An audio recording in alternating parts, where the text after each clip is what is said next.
하나님의 말씀을 보겠습니다. 신약 성경입니다. 갈라디아서 말씀입니다.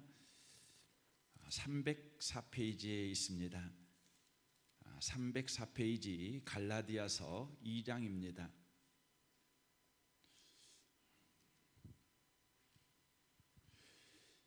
갈라디아서 2장 20절 말씀을 보겠습니다. 기록된 말씀을 같은 목소리로 읽으실 때 하나님의 음성을 듣는 복된 시간 되시기를 바랍니다. 함께 읽겠습니다. 내가 그리스도와 함께 십자가에 못 박혔나니 그런즉 이제는 내가 사는 것이 아니요 오직 내 안에 그리스도께서 사시는 것이라. 이제 내가 육체 가운데 사는 것은 나를 사랑하사 나를 위하여 자기 자신을 버리신 하나님의 아들을 믿는 믿음 안에서 사는 것이라. 아멘. 오늘 선교주일입니다. 선교는 우리와 함께 계신 예수님을 세상이 만나게 하는 것이라는 제목으로 하나님의 말씀을 전하겠습니다. 이 앞주에 이어서 오늘 이 갈라디아 2장 20절 말씀을 가지고 하나님께서 원하시는 선교가 무엇인지를 좀 깊게 좀 더 나누었으면 좋겠습니다. 오늘 본문은 우리가 이미 예수와 함께 죽었다고 선언하고 있습니다. 20절입니다. 내가 그리스도와 함께 십자가에 못 박혔나니 그런즉 이제는 내가 사는 것이 아니요 오직 내 안에 그리스도께서 사시는 것이라 라고 말씀합니다. 우리가 예수와 함께 십자가에 못 박혔다는 것입니다. 이 말을 들었을 때 많은 사람들이 나는 예수님과 함께 십자가에 못 박혀 죽은 바가 없는데 라는 생각을 하게 될 것입니다. 과연 그렇습니다. 역사적으로 보면 예수님과 함께 십자가에 못 박혀 죽은 사람은 양편, 강도 두 사람뿐입니다. 그럼에도 불구하고 바울 사도 자신도 양편, 강도와 같이 예수님과 함께 십자가에 못 박혀 죽은 바가 없음에도 불구하고 내가 그리스도와 함께 십자가에 못 박혀 죽었다 이렇게 말씀합니다. 이것은 어떤 의미의 말씀일까요? 그것은 우리의 육체가 십자가에 못 박여 죽었다는 의미가 아니라는 것을 우리에게 말씀해 주고 있는 것입니다. 그렇다면 과연 우리가 예수와 함께 십자가에 무엇이 죽은 것일까요? 로마서 6장 6절은 우리에게 이렇게 말씀합니다. 제가 메시지 성경으로 읽겠습니다. 너무도 분명하지 않습니까? 우리 옛 삶은 그리스도와 함께 십자가에 못 박혔습니다. 죄의 삶, 그 비참한 삶의 종지부를 찍은 것입니다. 이제 우리는 더 이상 죄에 이리저리 휘둘리지 않습니다. 우리는 믿습니다. 그리스도의 죽음은 죄를 정복하는 죽음입니다. 그 죽음에 우리가 들어갔다면 또한 우리는 그분의 부활, 곧 생명을 구원하시는 그 부활 속으로 들어갑니다. 우리가 알듯이 예수께서 죽은 자들 가운데서 일으켜지신 것은 마지막으로서의 죽음의 끝을 알리는 것이었습니다. 이제 죽음은 끝이 아닙니다 라고 말씀합니다. 예수와 함께 십자가에 우리가 죽었다고 할 때 우리의 무엇이 죽었는지를 이 성경은 두 가지로 설명하고 있습니다. 그 첫 번째는 죄에게 휘둘리는 몸이 죽었다는 것입니다. 두 번째는 죽음으로 끝인 몸이 죽어버렸다고 성경은 우리에게 말씀합니다.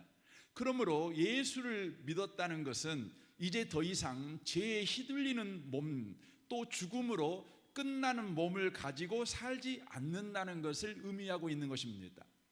이것을 오늘 본문에서는 내가 그리스도와 함께 십자가에 못 박혔나니 그런즉 이제는 내가 사는 것이 아니요 라고 되어 있습니다. 여기에서 내가 살지 않는다는 것은 죄에게 휘둘리는 몸을 가지고 혹은 죽음으로 끝장나는 몸을 가지고 내가 살지 않는다는 것입니다. 그리고는 우리에게 놀라운 일이 일어나는데 오직 내 안에 그리스도께서 사시는 것이라. 바로 우리의 이 몸이 죄에게 휘둘리는 몸이었고 죽음으로 끝나는 몸이었는데 이제 우리의 몸이 바로 예수가 거하시는 몸이 되었다 이렇게 성경은 말씀하고 있는 것입니다. 죄와 사망에서 우리를 해방하신 예수 그리스도가 함께하는 몸을 우리는 가지고 살게 되었다 이렇게 말씀합니다. 그래서 예수를 믿고 산다는 것은 이제 우리 몸은 죄와 사망을 이기신 그리스도가 함께하는 몸이다, 함께하는 몸을 가지고 사는 인생이다 이렇게 말씀을 드릴 수가 있습니다. 그러나 우리는 이 진리에 시동의하지 못합니다. 왜냐하면 우리의 현실은 여전히 바로 죄를 짓고 있는 삶을 살고 있고 죄에게 취약한 인생을 살고 있기 때문에 그렇습니다. 그래서 우리는 여전히 죄의 몸, 죽음으로 끝나는 몸을 가지고 있는 것처럼 우리는 우리의 현실을 살고 있습니다. 우리의 이 생각에 확신을 주는 성경 구절이 있습니다. 그것이 마태복음 26장이지요. 예수께서 십자가를 앞두고 겟세마네 동산에서 제자들을 데리고 기도하러 가십니다. 제자들에게 부탁을 하지요. 내가 지금 죽도록 힘들다. 그러니까 나를 위해서 같이 깨어서 기도 좀 해주렴 하고 부탁을 합니다. 하지만 이 예수님의 부탁을 받았던 제자들은 어떤 태도를 취하게 됩니까? 마태복음 26장 40절 보십시오. 제자들에게 오사 그 자는 것을 보시고 그들이 다 잠자고 있는 것입니다. 그때 베드로에게 말씀하십니다. 너희가 나와 함께 한 시간도 이렇게 깨어 있을 수 없더냐라고 말씀합니다. 그러면서 경고하지요. 시험에 들지 않게 깨어 기도하라. 그러면서 왜 그들이 시험에 들 줄 뻔히 알면서도 깨어서 기도하지 못하는 그 이유를 예수님이 이렇게 말씀합니다. 마음에는 온유로되 육신이 약하도다. 예수님의 이 말씀 때문에 예수를 믿은 우리가 약한 육체를 가지고 있다고 생각합니다. 악한 육체를 더 나아가 가지고 있다고 생각합니다. 그러나 이 말씀을 하시는 시점을 우리가 놓쳐버리면 안 됩니다. 이 말씀을 하고 있는 시점은 예수님이 우리를 위해 죽으시기 전에 하신 말씀이라는 것을 관가해서는 안 되는 것입니다. 예수께서는 그 이후로 죽으셨지요. 그리고 부활하셨습니다. 하늘로 승천하셨습니다. 그리고 성령을 내려보내 주셨습니다. 베드로와 12 제자 120명의 성도들은 성령을 받게 되었습니다. 성령을 받은 그들은 이제 어떤 반응을 하는 사람이 되었습니까? 사도행전 4장 5절을 보십시오. 이튿날 관리들과 장로들과 서기관들이 예루살렘에 모였는데 대제사장 안나스와 가야바와 요한과 알렉산더와 및 대제사장의 문중이 다 참여하여라고 되어 있습니다. 예수를 십자가에 죽인 정치 권력과 종교 권력들이 다 모여서 베드로와 요한을 위협하는 것입니다. 그때 그들이 어떻게 태도를 취합니까? 7절을 보십시오. 사도들을 가운데 세우고 묻되 너희가 무슨 권세와 누구의 이름으로 이 일을 행하느냐라고 질문합니다. 말을 까딱 잘못하면 목이 달아날 경각에 달린 상황입니다. 그럼에도 불구하고 베드로가 이렇게 대답합니다. 이에 베드로가 성령이 충만하여 이르되 백성의 관리들과 장로들아 세상의 정치 권력자들과 종교 권력자들아 이렇게 말하는 거죠. 만일 병자에게 행한 착한 일에 대하여 이스라엘 백성들은 알라. 너희가 십자가에 못 박고 하나님이 죽은 자 가운데서 살리신 나사렛 예수의 이름으로 이 사람이 건강하게 되어 너희 앞에 섰느니라 라고 말합니다. 지금 상황은 예수의 이름을 말했다가는 죽을 수밖에 없는 그런 상황입니다. 그럼에도 불구하고 베드로는 성령이 충만합니다. 바로 성령을 담은 몸을 가지고 있는 베드로, 사망과 죄를 이기신 예수 그리스도가 함께하는 몸을 가지고 있는 베드로는 정치 권력자와 종교 권력자들의 위협에 아랑곳하지 않고 담대하게 바로 예수 그리스도를 전하고 있는 것을 보게 됩니다. 사랑하는 성도 여러분, 저와 여러분은 그리스도인입니다. 베드로와 더불어 성령이 우리 안에 거하시는 몸을 가지고 인생을 사는 자라고 하는 것이죠. 죄와 사망을 이기신 예수가 함께하는 몸, 그 몸을 가지고 인생을 사는 자라는 것을 우리가 잊지 말으셔야 됩니다. 그러나 고린도 교회 성도들은 이 진리를 받아들이지 못했습니다. 왜 받아들이지 못했습니까? 고린도 지역은 헬라 철학의 고향인 아테네와 아주 가까운 거리에 있는 도시입니다. 헬라 지역에 속한 도시였습니다. 그러므로 고린도 교회는 헬라 철학, 특별히 이율론의 강력한 영향 아래에 있는 도시였습니다. 이혼론이 무엇입니까? 이혼론은 인간의 육체는 악신이 창조한 악의 도구라고 믿는 것입니다. 그래서 이혼론에서 구원은 뭐냐면 인간의 영혼이 신과 합일하는 것이 구원인데, 인간의 영혼이 신과 합일할 때에 그것에 방해 노릇을 하는 것이 뭐냐? 바로 악신이 만들어낸 이 육체가 바로 방해한다는 것입니다. 그러므로 이혼론에서 구원은 뭐냐면 바로 이 육체에서 해방되는 것입니다. 그리하여 이 영혼이 신과 합일하는 것입니다. 이것이 교회 안에 들어왔습니다. 그리하여 예수님의 구원을 변질시켰습니다. 예수님의 구원을 이렇게 변질시킵니다. 예수님이 우리를 구원한 것은 영을 구원한 것이지 육체는 구원한 것이 아니다. 영혼은 구원받지만 육체는 소멸된다는 구원관을 갖게 된 것입니다. 이 구원관은 영적 활동으로 생각되는 하나님에 대한 열심을 불러일으켰지만 육적 활동으로 생각되는 사람과의 관계는 불신자 때와 방불한 상태로 방치하는 결과를 가져오게 되었습니다. 그래서 고린도 교회는 예배가 뜨거운 교회였습니다. 기도가 뜨거운 교회였습니다. 전도도 열심히 하는 교회였습니다. 그럼에도 불구하고 그들은 사람과 관계에서 늘 실패했습니다. 끊임없이 다툼과 분쟁과 시기와 입에도 담기 부끄러운 범죄가 가득한 교회가 고린도 교회였습니다. 이것은 고린도 교회 가운데 들어온 이 헬라 철학, 이혼론으로 버무려진 잘못된 구원관이 고린도 교회를 주장하고 있었기 때문에 그렇습니다.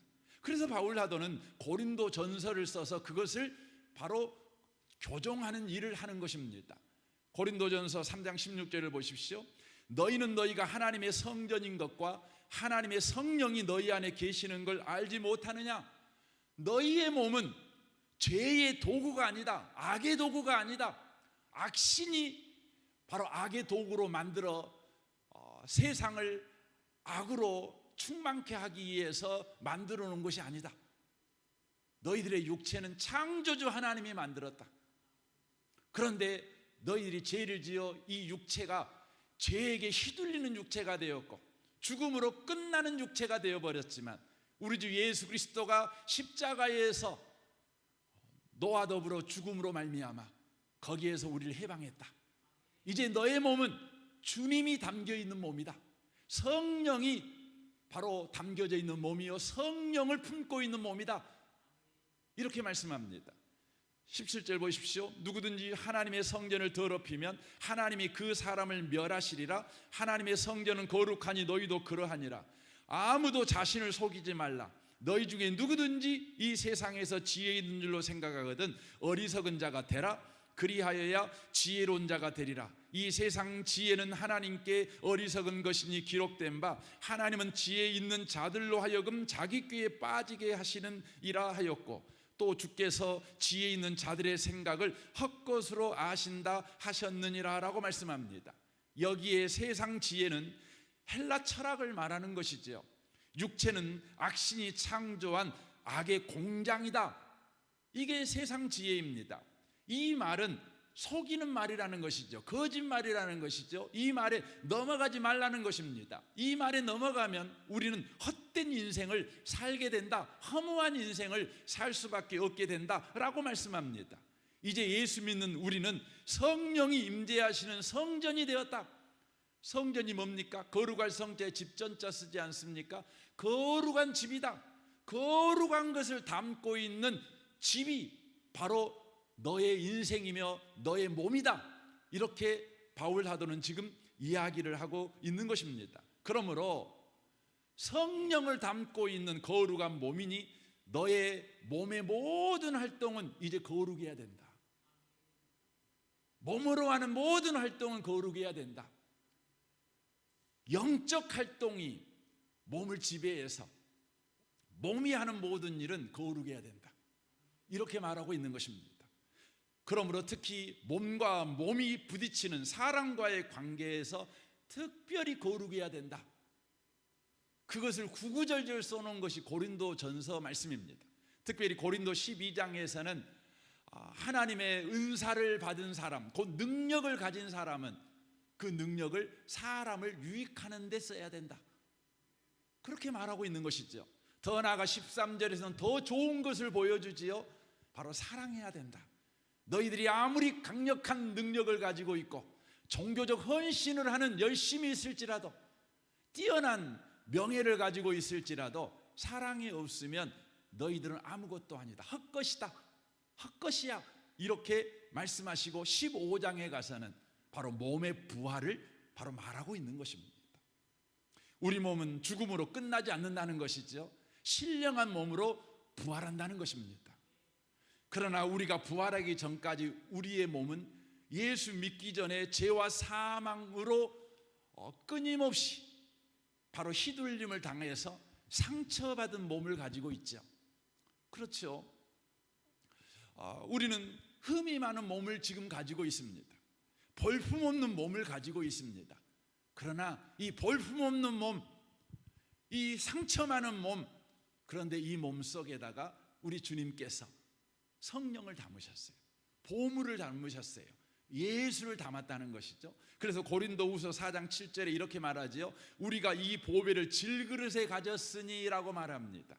하나님께서 저와 여러분을 만들었을 때는 심히 좋은 영광스러운 자로 만들어놨지요. 그래서 에레미야 애가에 말씀하고 있는 것 같이 하나님은 저와 여러분을 만드실 때 금그릇 같은 영광스러운 자로 만들어놨습니다. 하지만 죄에 휘둘리는 인생이 되었을 때 우리 몸은 여기가 깨지고 저기가 깨지고 이곳이 흠이 있는 상처 많은 질그릇이 돼버린 거죠. 질그릇은 그냥 깨버려야 되는데 하나님은 인자와 긍휼로 우리를 대하셔서 이 질그릇 속에다가 뭘 담았다고요? 보물을 담은 거예요. 성령을 담은 거죠. 성령을 담아가지고 우리 주님께서 곧바로 천국으로 우리를 데려가지 않지요. 이 힘들고 험악한 세상에다가 여전하게 두십니다. 이 세상은 어떤 곳입니까? 8절 보십시오. 우리가 사방으로 우겨쌈을 당하여도 쌓이지 아니하며 답답한 일을 당하여도 낙심하지 아니하며 박해를 받아도 버림받지 아니하며 꺾으름을 당하여도 망하지 아니하고 돼 있습니다. 우리의 현실은 사방으로 우겨쌈을 당하는 현실이며 답답한 일을 당하는 현실이며 박해를 받는 현실 아니겠습니까? 거꾸러뜨림을 당하는 현실 아니겠습니까? 그런데 이 현실 속에다가 질그릇인 우리를 그냥 질그릇으로 두지 아니하고 보물을 담은 질그릇으로 두셨어요. 그랬더니 어떤 일이 벌어지게 됩니까? 10절 보십시오. 우리가 항상 예수의 죽음을 몸에 짊어지면 예수의 생명이 또한 우리 몸에 나타나게 하려 함이라. 이 질그릇에다가 예수님을 탁 두셔가지고 그리고는 이 험악한 세상에 우리를 두심으로 세상에 끊임없이 우리가 강타당하죠. 환경에 강타당하고 상황에 강타당하고 여러 사건과 사고로 강타당하죠. 그때 우리는 어떻게 합니까? 우리에게 놀라운 일이 일어나는 걸 우리는 목도하게 됩니다. 바로 세상이 이 질그릇 속에 있는 예수님을 만나게 되는 일이 벌어지게 되는 것이죠. 우리 하나님께서 저와 여러분을 구원하신 목적입니다. 그리하여 이 세상 가운데 우리를 두신 거라는 것이죠. 이것은 아브라함을 부르신 하나님의 목적이기도 했습니다. 창세기 12장 1절을 보십시오. 여호와께서 아브라함에게 이르시되 너는 너의 고향과 친척과 아버지의 집을 떠나 내가 네게 보여줄 땅으로 가라. 내가 너로 큰 민족을 이루고 내게 복을 주어 내 이름을 창대하게 하리니 너는 복이 될지라. 너를 축복하는 자에게는 내가 복을 내리고 너를 저주하는 자에게는 내가 저주하리니 땅의 모든 족속이 너로 말미암아 복을 얻을 것이니라 하신지라 라고 말씀합니다. 아브라함은 이전에 그가 고향과 친척과 아버지의 집에 영향을 받은 인생을 살았습니다. 그의 몸뚱아리는 고향의 영향과 친척의 영향과 아버지의 영향을 담은 몸으로 인생을 살았습니다. 그러니 인생을 전전긍긍하며 살아갈 수밖에 없는 것 아니겠습니까? 고향은 무엇을 말하고 있는 것입니까? 자기가 살고 있는 땅의 문화의 영향을 받는 걸 의미하는 것입니다. 여러분, 친척은 뭘 말씀하고 있는 것입니까? 가장 가까운 주변 사람에게 영향을 받는 것을 의미하는 것입니다. 아버지는 말할 것도 없겠지요. 아브라함이 그런 인생을 살았습니다. 저와 여러분도 방불하지 않겠습니까? 그런데 우리 하나님께서 아브라함의 인생에 찾아오셔서 이렇게 말씀하는 것입니다. 너의 인생이 이제 고향과 친척과 아버지의 영향을 담은 인생을 이제 살았다면 이제부터 너의 인생은 너를 복으로 만들어 줄 것이다라는 하나님의 말씀을 담은 몸이 되게 해서 바로 너의 주변 사람들에게 복을 흘러보내는 축복의 통로로 너를 세우겠다, 이 말씀을 하시는 것입니다. 이것은 하나님께서 이스라엘을 애굽에서 구원해 내신 목적이기도 했습니다. 출애굽기 19장 4절을 보십시오. 내가 애굽 사람에게 어떻게 행하였음과 내가 어떻게 독수리 날개로 너희를 업어 내게로 인도하였음을 너희가 보았느니라. 세계가 다 내게 속하였나니 너희가 내 말을 잘 듣고 내 언약을 지키면 너희는 모든 민족 중에서 내 소유가 되겠고 너희가 내게 대하여 제사장 나라가 되며 거룩한 백성이 되리라. 너는 이 말을 이스라엘 자손에게 전할지니라 라고 말씀합니다. 하나님께서 애굽의 영향을 받아 노예 생활을 하고 있는 이스라엘 백성들을 그 애굽에서 끄집어냅니다. 애굽의 문화를 더 이상 받지 못하도록, 애굽의 문화를 담은 인생을 살지 않도록 오직 하나님의 영향만을 받는 인생, 하나님의 축복만을 담는 인생이 되도록 그들을 구원해 내십니다. 그 구원 목적이 무엇이었냐면 그들을 제사장 나라로 세우기 위해서입니다. 제사장 나라라고 하는 것은 복을 흘러보내는 나라로 세우기 위해서라고 하는 것입니다. 우리 하나님은 저를 구원하신 목적도, 아브라함을 부르신 목적도, 이스라엘을 애굽에서 건져내어 가나안 땅에 들어가게 하신 목적도 바로 그런 목적이었습니다. 하지만 역사를 통해 보면 이스라엘 민족은 이 하나님의 구원 목적을 조차 살아내지를 못했습니다. 그 이유가 어디에 있습니까? 그 이유는 이스라엘 민족은 예루살렘 성전에만 묶여 살았기 때문에 그렇습니다. 예루살렘 성전에만 하나님이 임재하신다고 그들은 생각했기 때문에 그렇습니다. 과연 하나님은 예루살렘 성전에 임재하셨습니다. 하지만 그것은 이스라엘 백성 가운데 임한 하나님의 임재의 그림자였습니다. 그러니까 예루살렘 성전은 그림자입니다. 모형입니다. 진짜 성전은 어디였냐면 바로 하나님의 백성인 이스라엘이 하나님의 성전이었습니다. 그러나 이스라엘 백성들은 자신들이 진짜 하나님이 임재하는 성전이라는 것을 몰랐습니다. 그들은 하나님의 성전이, 예루살렘 성전이 하나님이 임재하시는 성전이라고만 생각했습니다. 그래서 그들은 예루살렘 성전을 떠나면 일상에서는 하나님이 없는 삶을 살았습니다. 예루살렘 성전에서 예배가 끝나 가정으로 돌아오고 직장으로 돌아오고 시장통으로 돌아오면 하나님이 없는 삶을 살았습니다. 여러분, 이스라엘 역사를 보면 이스라엘 백성들은 예루살렘 성전에서 한 번도 예배를 신 적이 없습니다. 기도를 신 적도 없습니다. 그러나 그들은 예루살렘 성전에서 예배 드릴 때만, 기도할 때만 하나님이 함께 하신다고 믿었지, 예루살렘 성전을 떠나 일상으로 돌아오면 그곳에서도 하나님이 함께 한다고 믿지 않았습니다. 하나님은 그들이 진짜 성전임을 알도록 하기 위해서 하나님은 놀라운 일을 하십니다. 바벨론이라는 제국을 들어서 예루살렘 성전을 다 무너뜨려 버립니다. 그리고는 바벨론으로 그들을 포로로 끌고 가십니다. 그때 그들은 하나님, 우리를 바벨론에서 멸망시키지 말아주세요. 우리가 더 예배 잘 드릴게요. 우리가 더 기도 생활 더 잘할게요 하고 하나님 앞에 회개합니다. 그래도 하나님은 소용없습니다. 왜 소용없을까요? 에레미야 7장 8절을 보십시오. 보라, 너희가 무익한 거짓말을 의존하는도다. 너희가 도둑질하며 살인하며 간음하며 거짓 맹세하여 바알에게 분향하며 너희가 알지 못하는 다른 신들을 따르면서 내 이름으로 일컬음을 받은 이 집에 들어와서 내 앞에 서서 말하기를 우리가 구원을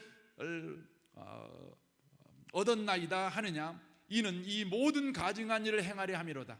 내 이름으로 일컬음을 받는 이 집이 너희 눈에는 도둑의 소굴로 보이느냐? 보라, 나 곧 내가 그것을 보았노라. 여호와의 말씀이니라. 너희는 내가 처음으로 내 이름을 둔 처소 실로에 가서 내 백성 이스라엘의 악에 대하여 내가 어떻게 행하였음을 보라.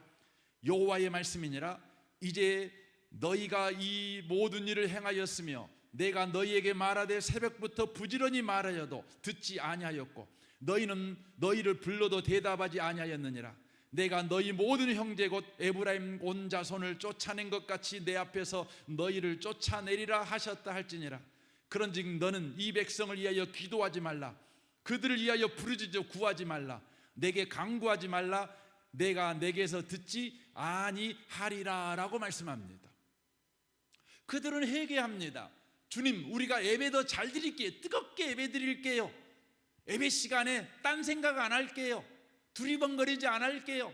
찬송할 때 전심으로 찬송하고 말씀 들을 때 똑바로 말씀을 들을게요. 헌금 생활도 잘 할게요. 우리 기도 우리가 10분밖에 안 했지만 이제 1시간씩 할게요. 7시간씩 기도할게요. 하나님은 제발 우리를 바벨론에 멸망시키지 말아주세요. 회개합니다, 회개합니다 하고 부르짖습니다. 그때 우리 주님이 말씀하는 것이죠. 더 이상 회개하지 마. 니들 회개해도 나 안 들어줄 거야. 이러는 것입니다. 우리 주님께서 그들에게 원하셨던 참된 회개는 무엇이었습니까? 예루살렘 성전에만 하나님이 임재하신다고 생각하고 예루살렘 성전에서만 뜨거운 예배를 드리는 것, 더 나은 기도 생활을 하는 것을 참된 회개라고 우리 주님은 요구하고 있는 것이 아닙니다. 진짜 성전이 너다. 네가 하나님이 임재하시는 성전이다. 너의 인생은 하나님이 함께하고 있다. 네가 직장에 있든지 가정에 있든지 길거리에 있든지 시장통에 있든지 영업하든지 공부하든지 무엇을 하든지 하나님이 너와 함께 하신다는 사실을 알고 너의 육체로 행하는 모든 일을 거룩하게 해라.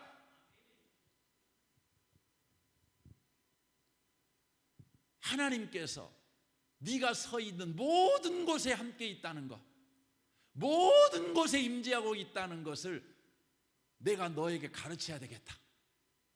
그러니 내가 예루살렘 성전을 무너뜨려 버린다. 그곳에만 하나님이 임재한다고 생각하고 있는 그 사고방식을 내가 뜯어 고쳐버려야 되겠다. 그래서 예루살렘을 무너뜨려 버리는 겁니다. 그리고는 그들을 바벨론으로 옮기십니다. 예루살렘 성전이 없는 땅, 예배할 수 없는 땅, 우상의 땅, 경쟁과 암투의 땅, 폭력과 살인의 땅으로 그들을 데려갑니다. 이스라엘 백성들은 이제 하나님이 우리를 버렸어. 하나님이 우리를 버렸어. 우리는 하나님이 없는 땅, 지옥에 가고 있어. 아, 우리는 망했구나. 우리는 끝장났구나 생각을 합니다. 하지만 그곳에 남겨놓은 자, 그곳에 하나님께서 우리와 함께 하신다. 이 믿음을 가진 자들이 있었습니다. 우리 하나님은 하나님의 목적을 쫓아 그 바벨론으로 데려간 그곳에서 믿는 자들 가운데 하나님이 함께 하신다. 믿는 자들이 서 있는 곳이 성전이다. 그곳이 아무리 힘들고 험악한 곳이어도 그곳이 하나님 임재하시는 곳이다. 이것을 드러내십니다. 에스겔 1장 1절을 보겠습니다. 30째 해 넷째 달 초사달에 초닷새에 내가 그발 강가에 사로잡힌 자 중에 있을 때 하늘이 열리며 하나님의 모습이 내게 보이니 여호와킨 왕이 사로잡힌 지 5년 그달 초닷새라 갈대아 땅 그발 강가에서 여호와의 말씀이 부시 아들 제사장 나 에스겔에게 특별히 임하고 여호와의 권능이 내 위에 있으니라 라고 말씀합니다. 지금 이 사건은 예루살렘 성전에서 일어나고 있는 사건이 아닙니다. 우상의 땅 바벨론, 이스라엘 백성들이 이제 하나님이 우리를 버렸어, 우리는 지금 하나님 없는 땅에 있어 라고 말하는 그 땅에서 일어난 사건입니다. 포로로 끌려가 강제 노동하고 있는 땅, 지옥의 땅에서 무슨 일이 벌어지고 있습니까? 그 땅에서 하늘이 열리고 있습니다. 하나님의 모습이 보입니다. 하나님의 말씀이 임합니다. 하나님의 권능이 임합니다. 하나님은 에스겔에게 지금 무엇을 말씀하고 있는 것입니까? 예루살렘 성전이 하나님이 임재하시는 진짜 성전이 아니라 예수를 믿어 하나님의 백성된 자들이 바로 진짜 하나님의 성전이다. 그들이 어디에 있든지, 그들이 어떤 땅에 있든지, 어떤 상황과 어떤 조건과 어떤 형편에 있든지, 침상에 누워 있든지, 취직시험에 떨어져 가지고 지금 방황하고 있는 자리에 서 있든지, 부인이 이혼하자고 말을 해서 전전긍긍하고 있는 그 참담한 자리, 그 자리에 있든지, 그 자리가 바로 하나님이 임재하시는 바로 장소다. 바로 네가 하나님의 성전이다. 이것을 지금 에스겔에게 가르치고 있는 것입니다. 바벨론은 진짜 성전이 무엇인지를 하나님이 가르치는 놀라운 하나님의 수업 시간이었다는 것입니다. 우리는 지금 코로나 시절을 지내고 있습니다. 예배당에 맘 놓고 올 수도 없는 상황입니다. 오늘 보니까 많은 성도들이 지금 못 왔습니다. 우리 이 앞주에 우리 교회에서 확진자 되신 분이 함께 예배드리는 문제 때문에 다 검사받는 것 때문에 아마 그러지 않을까 이런 생각도 좀 합니다. 그렇습니다. 우리 예배당에 맘 놓고 못 옵니다. 맘 놓고 와서 찬양하기도 어렵고 기도하기도 어렵고 교제도 할 수 없는 상황입니다. 이 상황이 언제 끝날는지 잘 모르겠습니다. 잘 모르겠습니다. 왜 우리에게 이 코로나 상황을 줄까요? 왜 코로나 상황을 줄까요? 저는 그런 생각을 되게 많이 했습니다. 하나님, 내가 회개할게요. 아니, 우리가 회개할게요. 우리 예배 드릴 때 더 잘 드릴게요. 기도도 할게요. 그런데 코로나가 끝날 기미가 안 보이는 겁니다. 어떻게 해야 되는 겁니까? 우리 주님은 에레미야 선지자를 통해서 바벨론 땅에 살고 있는 포로된 그들에게 이렇게 살라고 말씀합니다. 29장 4절을 에레미야 29장 4절을 보십시오. 만군의 여호와 이스라엘의 하나님께서 예루살렘에서 바벨론으로 사로잡혀 가게 한 모든 포로에게 이와 같이 말씀하시느니라. 너희는 집을 짓고 거기서 살며 텃밭을 만들고 그 열매를 먹으라. 아내를 맞이하여 자녀를 낳으며 너희 아들이 아내를 맞이하며 너희 딸이 남편을 맞아 그들로 자녀를 낳게 하여 너희가 거기에서 번성하고 줄어들지 아니하게 하라. 너희는 내가 사로잡혀 가게 한 그 성읍의 평안을 구하고 그를 위하여 여호와께 기도하라. 이는 그 성읍이 평안함으로 너희도 평안할 것임이니라 라고 말씀합니다. 무슨 말을 하고 있는 겁니까? 참 팔자 좋다. 너 바벨론에 포로 갔어도 걱정하지 말고 팔자 좋게 네가 직장인이면 직장생활하고 주부면 주부로 살고 학교 갈 학생이면 학교 잘 다녀라. 결혼 적령기가 됐으면 그냥 결혼해. 지금 이야기를 하고 있는 겁니다. 왜 이야기를 할까요? 우리의 상황은 지금 힘들어 죽겠는데, 우리의 형편은 지금 숨이 컥컥 막히는데 왜 우리 주님은 아무 일 없는 것 같이 그냥 일상을 살아라 이렇게 말할까요? 속이 시끌시끌한데요. 그 이유가 뭘까요? 하나님이 함께 한다는 거예요. 너의 인생은 너에게 주어진 환경이 네 인생을 주장하지 못하고, 너에게 일어난 문제가 네 인생의 운명을 결정하지 못하고, 너와 함께 하신 하나님이 네 인생을 붙잡고 있다. 그러니까 걱정하지 말고 그냥 평상시 같이 살아. 그냥 아무 일 없는 것 같이 그냥 살아. 언제 바벨론 포로가 끝날까요? 그거 묻지도 말고 언제 코로나가 끝날까요? 언제 내 삶의 봄날은 올까요? 그런 거 생각하지 말고 팔자 좋게 그냥 하던 대로 살아. 그냥 그렇게 말씀하는 겁니다. 그러면서 계속해서 들어보십시오. 이렇게 말합니다. 8절입니다. 만군의 여호와 이스라엘의 하나님께서 이와 같이 말하노라. 너희 중에 선지자들에게와 점쟁이에게 미혹되지 말며 너희가 꾼 꿈도 고지 듣고 믿지 말라.